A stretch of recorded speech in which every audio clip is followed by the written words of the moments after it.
আসসালামু আলাইকুম। সাবাস হেলদি কিচেন থেকে আজকে আমি নতুন একটি রেসিপি নিয়ে এসেছি, আর সেটি হচ্ছে চাপিলা মাছ। চাপিলা মাছ ফ্রাই। চাপিলা মাছ এগুলো হচ্ছে সামুদ্রিক চাপিলা, আর এই চাপিলাগুলো না ফ্রাই খেতে কিন্তু অনেক টেস্টি। তো আমি কিন্তু অনেক আগে জানতাম না চাপিলা মাছ, সামুদ্রিক চাপিলা এইভাবে ফ্রাই করে এত টেস্টি। তো বেশ কিছুদিন আমি এই চাপিলা মাছের ফ্রাই খেয়েছিলাম, এত টেস্টি লেগেছে বলার বাইরে।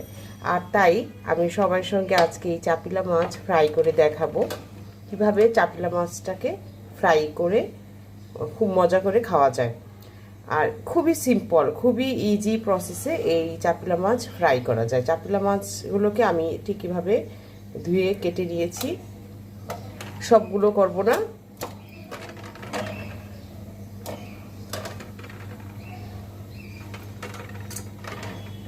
এই চাপিলা মাছগুলোকে এখন আমি হলুদ লবণ দিয়ে মেখে নিব। দিচ্ছি পরিমাণ মতো লবণ,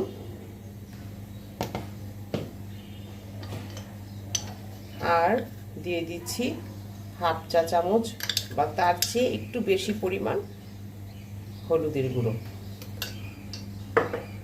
খুব ভালো করে মেখে নিব। আমি কিন্তু এর মধ্যে আর অন্য কোনো মশলা ইউজ করব না। মরিচের গুঁড়ো, লাল মরিচের গুঁড়ো, আদা বাটা, রসুন বাটা এগুলো কিছুই করব না। জাস্ট হলুদের গুঁড়ো আর স্বাদ মতো লবণ দিয়ে মেখে এখন আমি এটা 10 মিনিট অথবা 15 মিনিটের জন্য রেখে দিব। এই সামুদ্রিক চাপিলা মাছ ভাজার জন্য আমি চুলোয় একটি ফ্রাই প্যান বসিয়ে নিয়েছি। ফ্রাই প্যানটাকে এখন আমি গরম হতে দেব।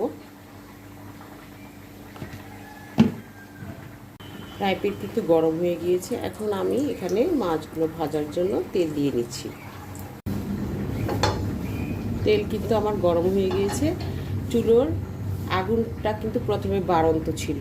তেলটা যখন এত বেশি গরম হয়ে গিয়েছে, এখন এর মধ্যে কিন্তু মাছ দেওয়া যাবে না, তাহলে মাছ সঙ্গে সঙ্গে ভাজা হয়ে যাবে, কিন্তু ভিতরে তো কাঁচা থেকে যাবে, মানে মাছের যে বডিটা ওটা নষ্ট হয়ে যাবে।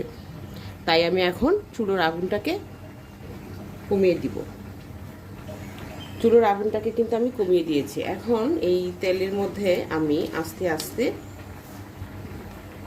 একে একে একটু একটু করে মাছ ছেড়ে দিব।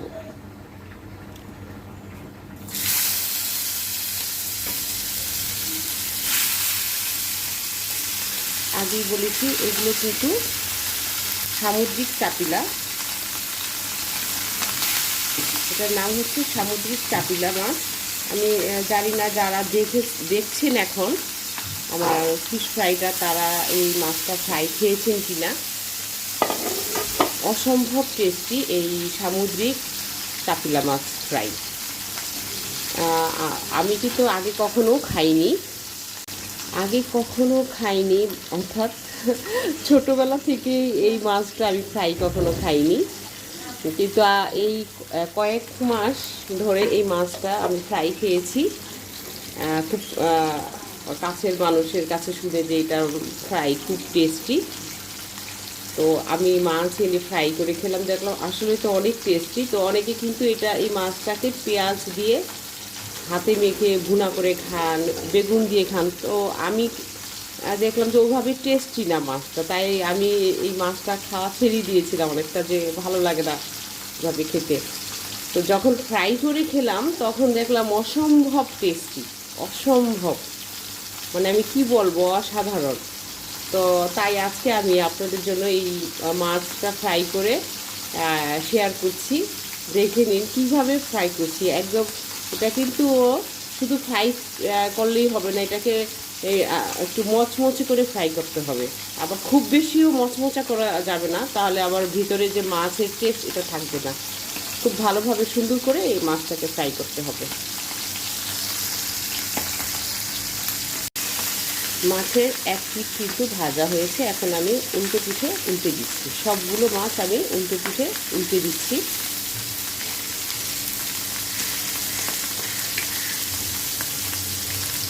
চুলোর আঁচটাকে এখন আমি মাঝারি আঁচে দিয়ে দিয়েছি।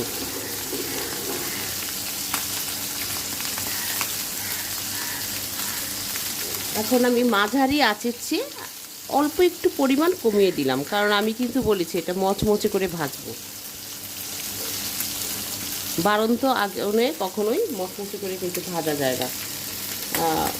ভাজা যায় না বলতে ভাজা হবে, কিন্তু সুন্দর করে ভাজা হবে না। মাছগুলোকে আমি আবারও অন্য পিঠে উল্টে দিব। আমি 2-3 মিনিট পর পর একবার এপিঠ একবার ওপিঠ উল্টে দিচ্ছি।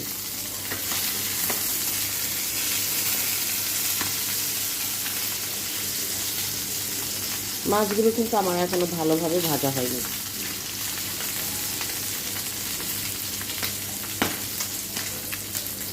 মাছগুলোকে পুরোপুরি ফ্রাই করতে, মচমচে করে ফ্রাই করতে আমার 15 থেকে 20 মিনিট সময় লাগবে। আবারও উল্টে দিচ্ছি।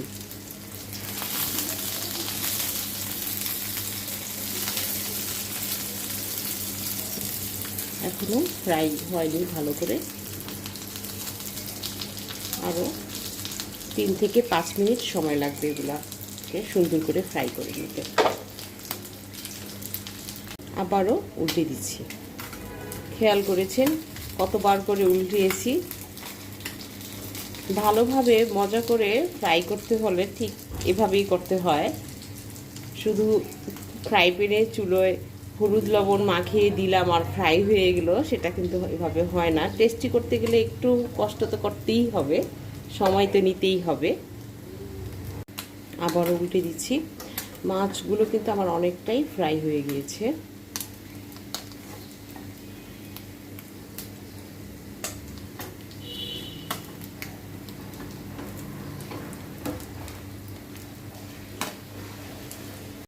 আবারও উল্টে দিচ্ছি।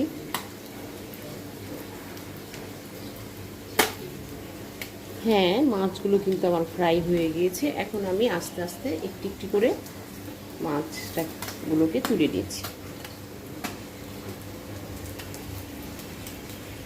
আগেই বলেছি অতিরিক্ত মচমচে করা যাবে না, তাহলে মাছের ভিতরে যে একটা টেস্ট আছে সেটা আবার নষ্ট হয়ে যাবে।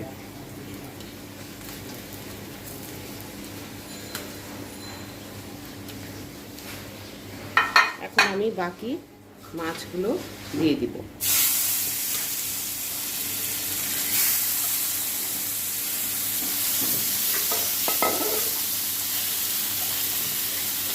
আরও কিছু তেল দিয়ে দিচ্ছি।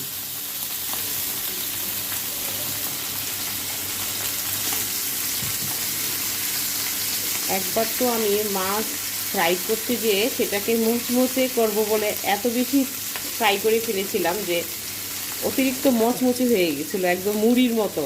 তো সেটা আর ভাজতে খেতে পারিনি, অনেক কষ্ট করে মুড়ির মতো মুড়মুড় করে খেয়ে ফেলেছি, কিন্তু টেস্ট পাইনি।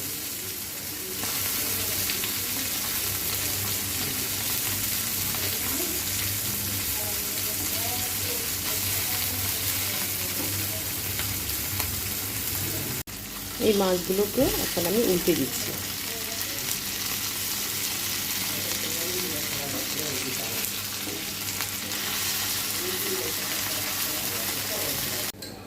মাছগুলো কিন্তু আমার ফ্রাই করা হয়ে গিয়েছে। এখন সবগুলো মাছ একে একে আমি পাটিতে তুলে নেব।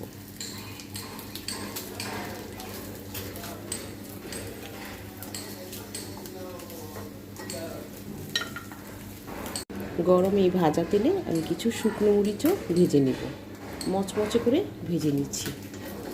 এই ফিশ ফ্রাইয়ের সাথে এই মচমচে শুকনো মরিচ দিয়ে খেতে খুব ভালো লাগবে। আর এই ফিশ ফ্রাইয়ের মধ্যে কিন্তু এখন আর আমি কোনো রকম পেঁয়াজ কাঁচামরিচ কিছুই দেব না, জাস্ট এরকম সিম্পল ফ্রাই থাকবে মচমচে, সাথে থাকবে শুকনো মরিচ ভাজা, মচমচে শুকনো মরিচ ভাজা। দারুণ মজাদার চাপিলা ফিশ ফ্রাই বানানো হয়ে গেল।